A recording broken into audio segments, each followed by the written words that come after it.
Welcome, Dom Hodgson, pet business coach and strategist and owner of Pet Biz Marketing. Thank you for joining the Pet Business Marketing Mastermind. Please tell everyone about pet business marketing and what you do for your clients. Cool. Thanks for having me, first of all, Joe. Great to talk to you as always. So I am the founder and CEO of Pet Biz Marketing. We are a coaching and consulting business, and we help primarily pet service-based businesses with their marketing systems so they can make more money, have more impact in their community, and take more time off. I love that. As somebody primarily in the pet business, what was your first marketing strategy role, either pet or non-pet? Could have been a lemonade stand when you're 9 or your first business. What was that first role where you had to put the marketing hat on? Wow. My first business, this will shock and surprise you and delight you, Joe. When I was growing up, when I was at school, I used to do a lot of theatre. I was a song and dance man. And that was my passion and my hobby. And I learned how to dance and how to sing and all these different things. And all I wanted to do was perform on a stage. So my very first business was as a singer, singing in the pubs and clubs of the Northeast. And I had to market myself as a singer, obviously, and I didn't know anything about marketing. And I'm disappointed to say I didn't do a very good job. I was a pretty good singer, but I wasn't a very good marketer. Fast forward to when I started my first pet business, I did two things very, very well.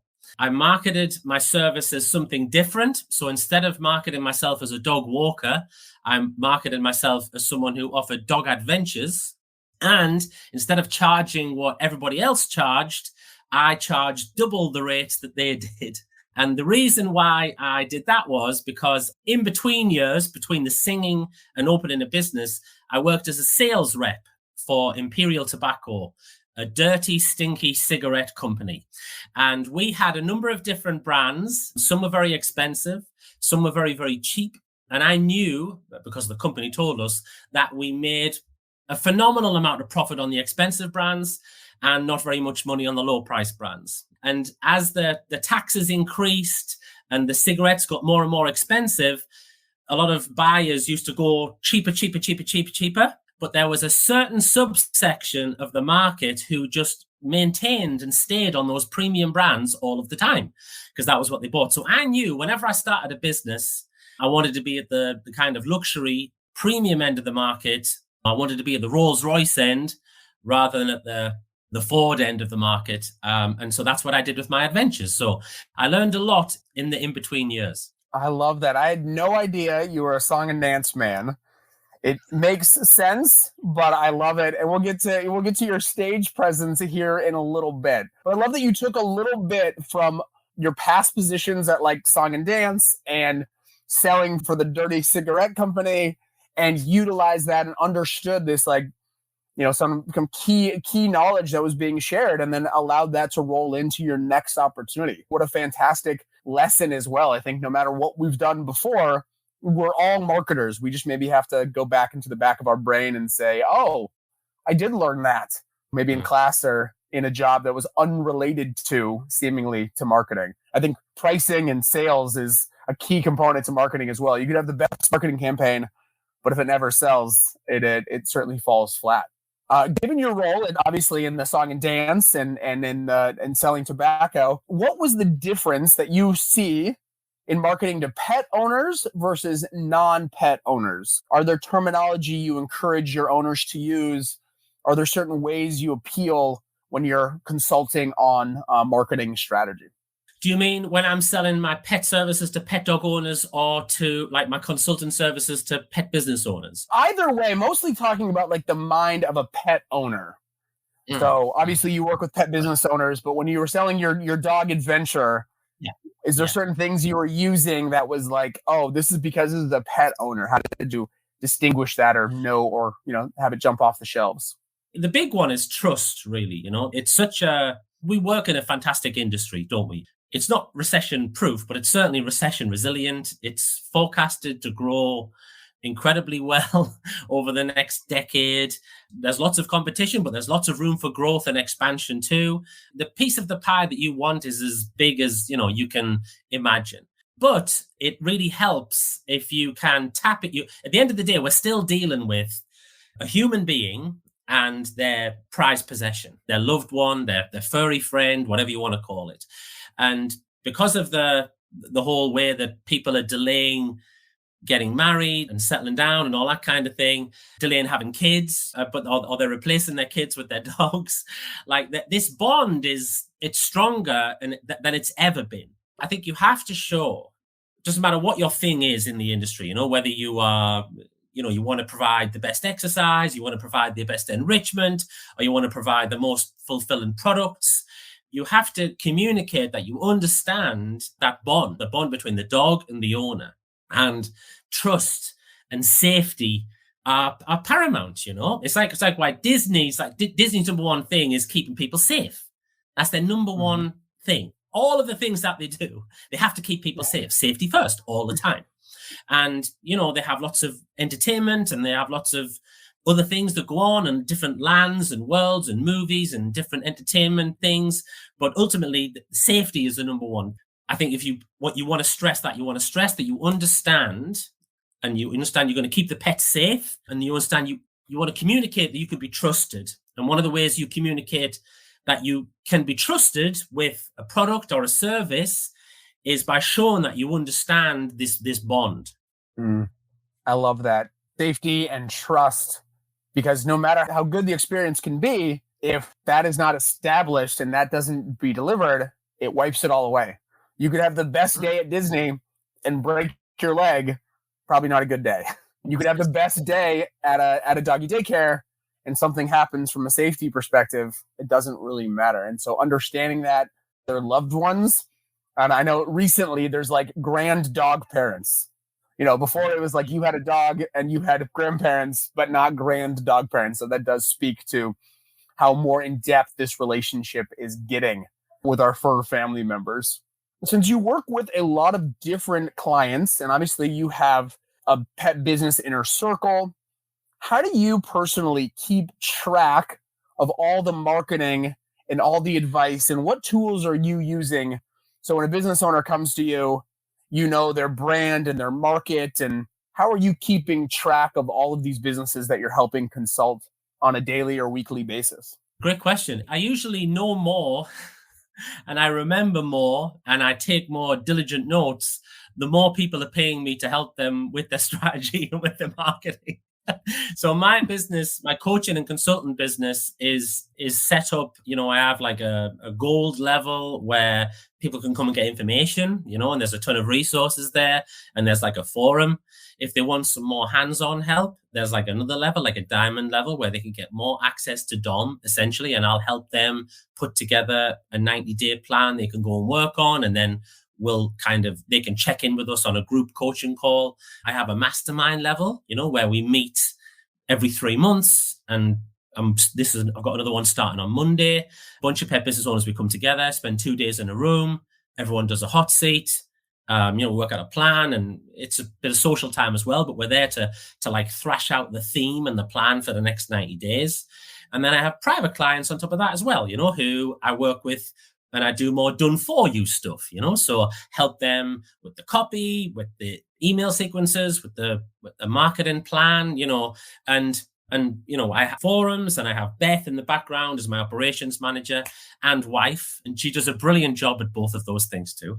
And so she helps me kind of keep track of all this as well. But that's essentially how but like not all customers are created equally. I care for all of my clients for sure, but there's only so much Dom to go around, and I can't treat someone with the same level of detail. And it's not that the compassion isn't there, because it is, but I can't give them the same level of detail and one-on-one time if they're paying me $97 a month to the person who's paying me $5,000 a month, so it's like the whole thing is structured around the size of the business, really, That said, Joe, because I've been doing this since like 2017, 2016, and obviously I've got my own podcast, and I've written books, and, I put out webinars and stuff like that, and white papers and guides, but I've done trainings inside of my inner circle every month since then. So I have hundreds of individual trainings on everything, from email marketing, premium pricing, how to run events,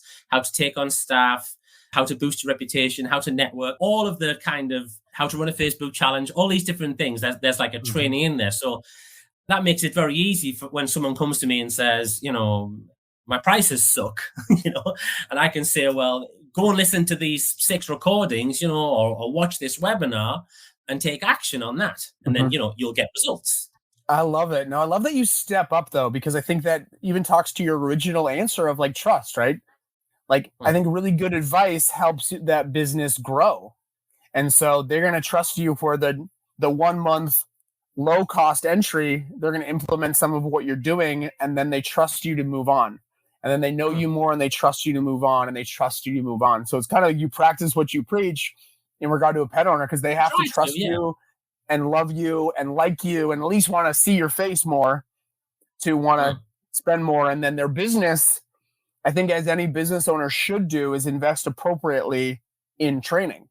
Like that $5,000 for that one business should be an investment to grow their business. Or maybe it's just to buy your time. But I'm pretty sure these business owners are coming in and saying, if I spend 5, I'm expecting to get 5x, whatever that is in their business and scale and size.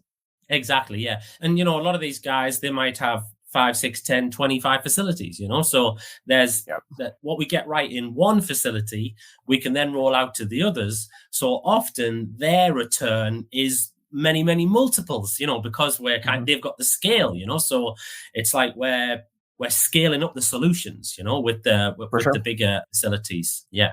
And then your solutions get better because at scale, you understand, okay, this worked with 100 dog facility. You have 10, the same strategies are going to work, but we've proven this out. So your advice is not just what you're thinking, it's what you're actually seeing, executing, and being live in the market. So, and I love that it's a scaled approach, because it's kind of goes up and goes down. The information as they need it goes up in detail, but then what you're seeing from the top is flowing down as well. So I feel like your entire network is getting bigger and better. So fantastic. And I love that you can keep it organized that way and then be very transparent with access as well. What marketing campaign, so this is a single campaign, maybe promoting a book or a podcast or a white paper or just your services in general, were you most proud of, and why?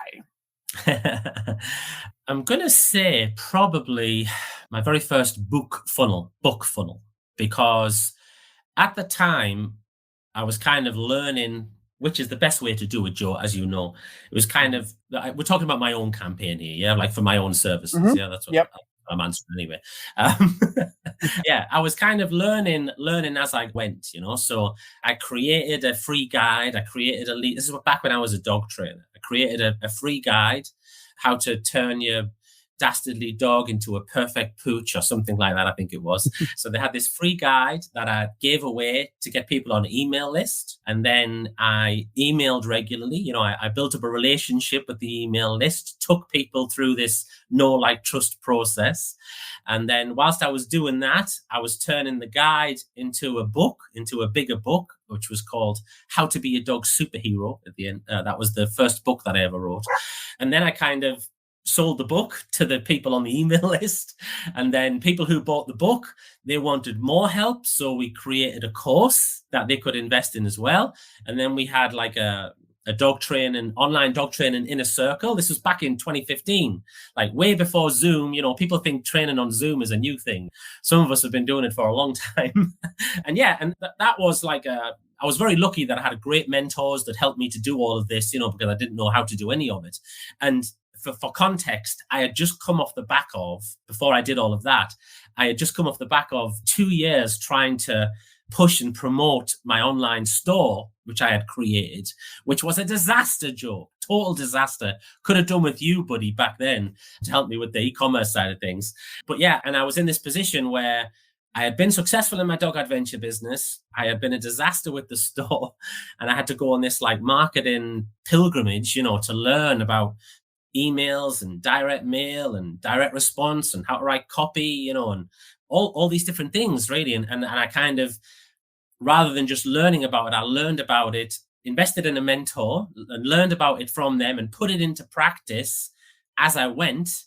And to be truthful with you, that's kind of a similar strategy to what I use all the time now, is about kind of how can we, instead of sticking your head out the window and shouting, trying to get the attention of everyone in your town with a megaphone, how can you, like, metaphorically move a bunch of people who could be interested in your services into a one room or a big town hall where you can speak to them all individually or speak to them all as part of a small group and get to know them a bit better and show them, demonstrate that you're good at what you do and sell to them that way rather than try and sell to everybody.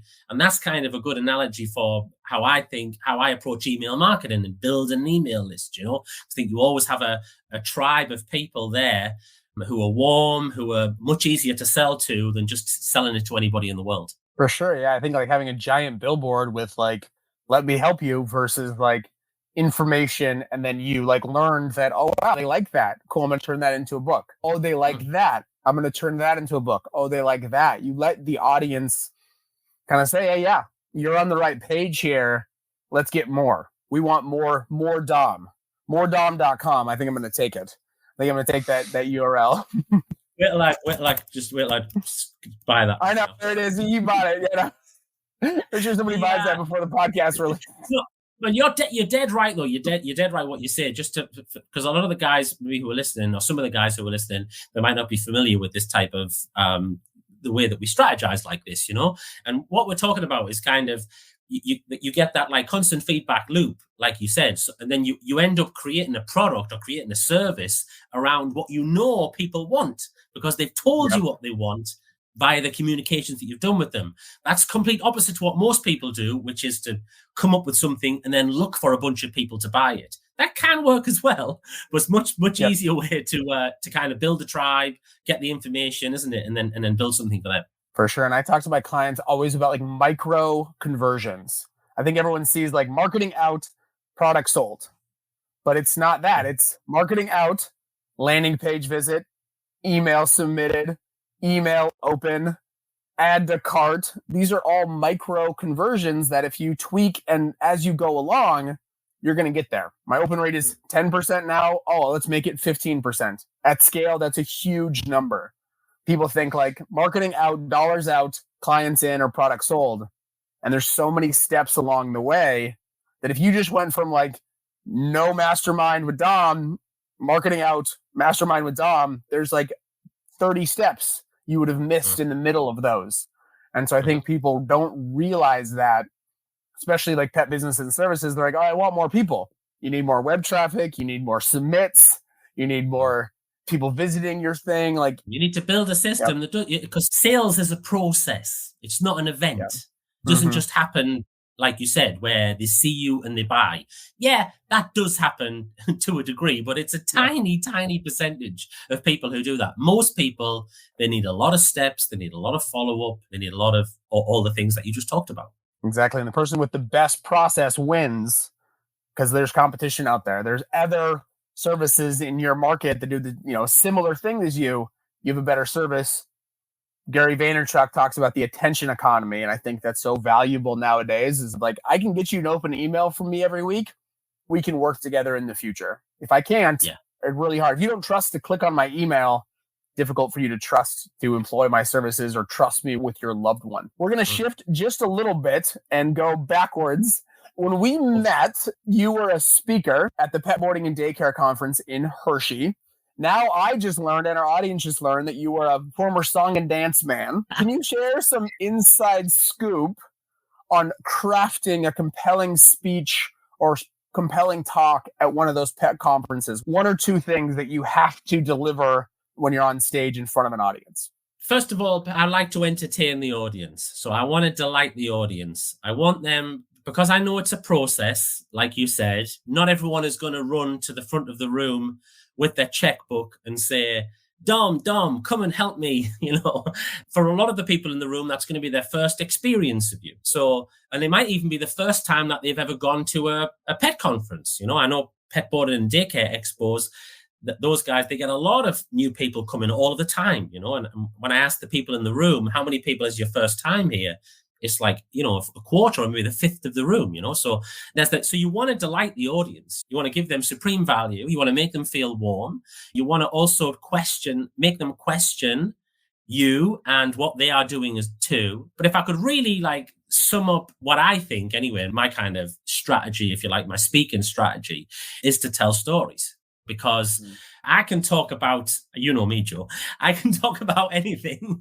I can talk about a lot of things, I've done 2-day, 3-day events here in the UK on my own. So I can talk about emails for 3 hours. I can talk about direct mail and copy for 5 hours.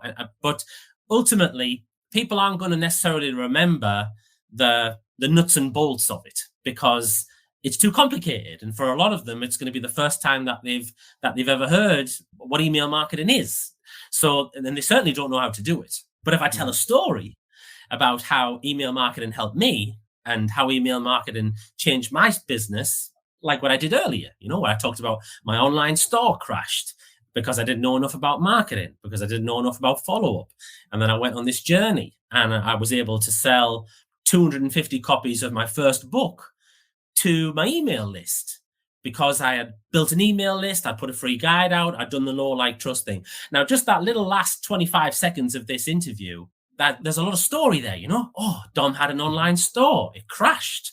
What did he do wrong? There's lots of questions there, Oh, Dom's written a book. What did he write the book about? Who helped him do this email marketing? What did he do? So I'm wrapping up the results and where I started in some kind of a story. And I like to use and I like to listen to, and you did this very well as well when I saw you with part of the keynote as well in Hershey here. And like people want to hear personal stuff, people by people at the end of the day. Mm-hmm. So I talk about my chickens. I always have a chicken story that I throw in there. And I always have a story about something me and Beth have done. And I always have a story about something me and the dogs. And I almost always tell the story about the online store crashing. Now, you tell me, Joe, if I'm a pet business coaching consultant and I charge people a lot of money to help them with their marketing, it shouldn't, on the surface, it shouldn't really help me to tell people that I had an online store that crashed. It doesn't really position me as an expert marketer, does it? But it's a part of my story. And everyone has had successes and everyone has had failures. And people will identify with you more if you share those things in your presentations. So obviously, if you're doing a talk about, you might be a bank and you're doing a talk about the steps that people have to take in order how to get financing for their build. Or you might be a dog trainer who's talking about enrichment and why it's good for the dogs and stuff. Doesn't matter what it is. You got to wrap all that stuff up in a story or in several stories, because ultimately the stories are the things that people will grab onto and the stories are the things that people will remember. And if I can just prove that point as well very quickly, when after we do the presentations for the pet boarding and daycare people in Hershey and in Vegas, you get speaker evaluation forms afterwards. Mm-hmm. And people fill them in, and I tell them, fill in the form, please fill in the form, otherwise they won't invite me back to speak. Please fill in the form. So they fill it, and then about a month later, you get the forms in the post, and a ton of forms. People wrote, "What was the best bit about Dom's talk? I love the chicken stories. I love the." That's what they said. I love the chicken stories. Mm-hmm. One person even said, not enough chicken stories. Obviously, they've been to a couple of my talks. But now, don't get me wrong. I'm not just up there talking about chicken stories and playing darts and going to the pub and things like that. I'm talking about marketing stuff, and it's game-changing marketing stuff that I'm talking about. But I'm wrapping it all up in stories. I absolutely love that, because I think we just love stories, and we're talking about people, and we're around a campfire, and we're sharing stories, and we remember our greatest lessons come wrapped up in a story. And you can easily go up there with a whiteboard and your analytics in the back end and walk through what you did, but it would be unmemorable because there's no story attached. There's no personal life change. And I love that you share a moment that things didn't go as planned, but then you evolved and changed. You're sort of asking your audience to go through what you've already gone through. Like, hey, maybe your marketing isn't what it wants to be today. I've been there. But now here's the next step. Here's the next chapter of that story. And I absolutely love it. I'm excited to hear you speak at the next event, and make sure to get a front row and have more chicken shirts, more chicken stories shirt on. We'll make those too. I'm excited about it. We're gonna shift a little bit into tactical. What marketing tool? So this is like AI tracking, influencer, direct mail. It can be old or it can be new. Are you most excited about utilizing, working with your clients about in the next 6 months? What's that one thing in the back pocket? You don't say how you're going to use it, but what's that thing that you're like, oh, we're leaning into direct mail because no one uses mail anymore, or we're leaning into SMS, or we're leaning into events? What's that secret thing they're using in the next 6 months? I'm quite old school, Joe, and I like my two main things that I talk about and that I use and that I get my clients to do are mainly email and direct mail. So obviously SMS is great. Chatbots on the website are fantastic. The Google search stuff that you help your guys with, what's that? Where they search the location stuff? Yeah, search box optimization. So when you're actually in the search box, optimization, like there's some. Say again. Search box, yeah. When you search it, it pulls it up in the search box itself. They don't even have to go to the listings. Yeah, so and there's like dozens of other things happening as well. And as you said, with AI, things are going to get a bit more sophisticated and kind of real. But always for me, the fortune is in the follow-up. So often, however we can move people to either buy something from us, or if they don't buy something from us, we want their contact details so that we can follow up with them. And to me, the two easiest ways for people to follow up are email. And then when someone has shown a bit more commitment, you want to send a more segmented offer, would be direct mail as well. And combining any kind of online and offline marketing methods, you're usually going to see a big increase in the results. But yeah, all of the kind of tactical stuff is usually points towards, for me, is targeting the right kind of people, first of all, and not enough people spend enough time doing that. They have a very broad message. I like to have quite a niched message that, it speaks to your ideal client about their unique, specific problems. And then you show them testimonials and things and case studies that resonate with them about those problems. And then you present your services as a solution. And if they're not ready to buy, well, then at least get a contact somewhere, email, direct mail, so we can follow up with them, because the bulk of these sales in your business are going to come from that drip, drip, drip of hopefully automated follow-up that you send them. And yeah, to me, that's the missing thing from, I would say, 99% of businesses out there. I love that. I love that you're such an expert at those areas too, because I think some people check the box a tactic, whether it be direct mail or email, but they don't go deep on it and those drip campaigns and that physical mail. And I think most techniques, most tools can be effective if you go deep enough and, again, optimize the process. So I think it's a good lesson to say, like, do you need a chatbot on your website? Maybe. Do you need search box optimization? Probably. Do you need to be a master and an expert at what you're doing? 100%. I've seen campaigns that pick up the phone and dial, and those are successful. One of the oldest direct sales marketing tools, and they just pick up the phone and dial because he's like, oh, I don't want to mess with it, but he's an expert at it. He makes 100 calls a day, and business blows up. And some people are like, oh, I want to send 1,000 emails a day or 10, but you have to be an expert in that and give it time to optimize and understand that it does take a process, not an event, which I absolutely love that. That'll be one of my key takeaways from this talk.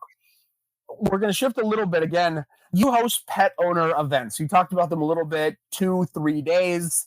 I know you have one coming up in June, so if you can give people a sneak preview of what to expect if they head across the pond, or if they're listening to this in the UK, for them to sign up. And then what is your superpower when you market those events? Getting people in a physical room sometimes seems very daunting, especially with online tools being so prevalent. So a little sneak preview of that event. You can tell people location and time. And then what is your superpower when you market that event? Yeah, cool. Love it. So the event is called Impact, and Impact, the Pet Business Success Summit. So this is a 2-day event for pet business service providers, your doggy daycares, resorts, walkers, trainers, groomers. And quite unusually, I think, Joe, I have quite a wide range of pet service clients, partly because I started off with the dog walking business, and I transitioned to training. Obviously, I had the store, and then I've just picked up a lot of doggy daycare and resort clients over the years, and some grooming ones as well, even though I've never picked up a pair of scissors apart from to trim my own beard. But so it's a 2-day event, and we get people coming from all over the UK. Guys come from the States as well. We've got guys coming over from the States as well for this event at the end of June. It is the 29th and 30th of June.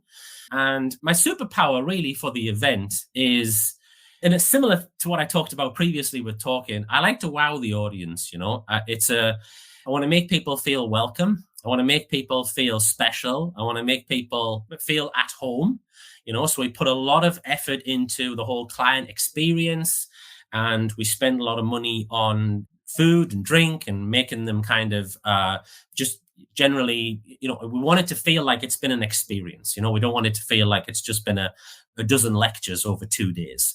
But something that over the last few years, what I've done more of is I've started to theme the events more.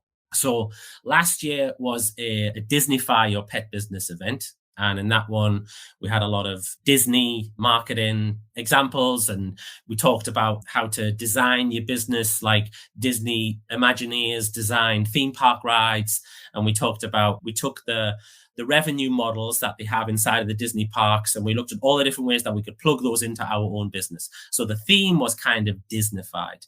Previous years, I've done like a Harry Potter type thing. This year, 2024, is like a superhero event. So over the course of 2 days, I'm going to be sharing like the 7 traits that will turn your business from like an underdog into a top dog, from being between ordinary to extraordinary.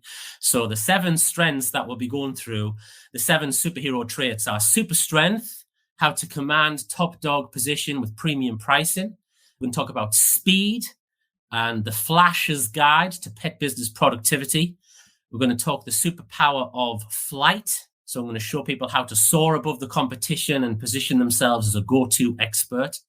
We're going to talk about the power of invisibility and how to send out covert communications that enable you to kind of work in the shadows, but you can hit with a superhero punch.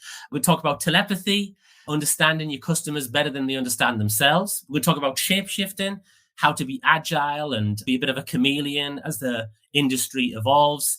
And this is a kind of a made-up word, Joe. We're going to talk about technomancy, which is mastering automation and technology, so you can become like Iron Man and have the computer do all of the automation and the work for you. So that's kind of what I do. Is I try to fun for the audience as well, and I try to get theme it like that. We theme the whole room, everything that we do, the invitations and stuff. And that way we turn it into a really memorable experience. And one thing people who come to my event do is, if they're really smart, they learn 2 ways. They learn from the stuff that I teach them, obviously, whether I'm talking about premium pricing or emails or how to write copy or whatever. They take that information and plug it in. But they also learn from how I do it, how I deliver it as well. And that's why a lot of people in my world, they do their own events regularly, customer appreciation events. They do their own theming. They send out newsletters, the Disneyfy and stuff, They write their own books and all this kind of thing. They kind of take what I show them and what works for me, and then they plug it into their own business as well. So we try to make it this kind of like a Disneyfy thing, We try to make it something where they really feel something, and they feel that they've got the skills and the confidence to take what they learn and then go and plug it into their business. I absolutely love that, especially in your businesses, that you practice what you preach and say, hey, you should do this because I've done it and it's been successful. You should do a theme because I've done it and it's been successful. And I love taking, these greatest storytellers and greatest experience makers in history and saying, that's for you as well, business owner. You can experience this, $10,000 vacation at Disney, and then you can give that to your clients and your premium clients at home. And I absolutely love that, Dom. It's been an absolute pleasure to always speak with you. I think I always gain some knowledge. I'm always smiling, and I'm always coming away with 1 or 2 really good stories. So thank you so much, Dom, for what you do in the industry. I think you're one of the driving forces to bring everybody up. I think as this industry grows, we're all going to have to be better because competition is going to come in and big players in other industries are going to realize this pet space. It's not going to be a secret for long if that's already out of the bag. So thank you for what you do to new pet business owners, to established pet business owners, and for the industry as a whole. Where can people learn more about your business and follow up with you to get some Disney-fied action in their pet business? Thanks, Joe. This has been a real pleasure as always. Yeah, they can go to petbusinessmarketing.com. If anybody wants to work with me, they can send an email to beth@petbizwiz.com. If you tell her in under 600 words about your business, what you need help with, and if I think we're going to be a good fit and I can help, then we'll hop on a call and we'll take it to that next step. We've got 2 podcasts at the moment, Joe. So we got a Poodle to Pitbull Pet Business podcast, and the most recent one, which you're going to be a guest on very soon, is the Pet Boarding and Daycare podcast as well. Excellent, Dom. Well, thank you so much. Make sure to follow up with Dom at Pet Biz Wiz. He has a fantastic force in this industry, one of the icons in the space. So, Dom, thank you so much. Thank you again for joining the Pet Marketing Mastermind. Thank you, Joe. Are you a pet entrepreneur and/or pet marketing professional? Do you want a place where you can gain innovative marketing strategies, receive actionable advice, keep up with the latest trends, and thrive in today's market? Welcome to the Pet Marketing Mastermind. All guests are proven and successful marketers in the pet industry.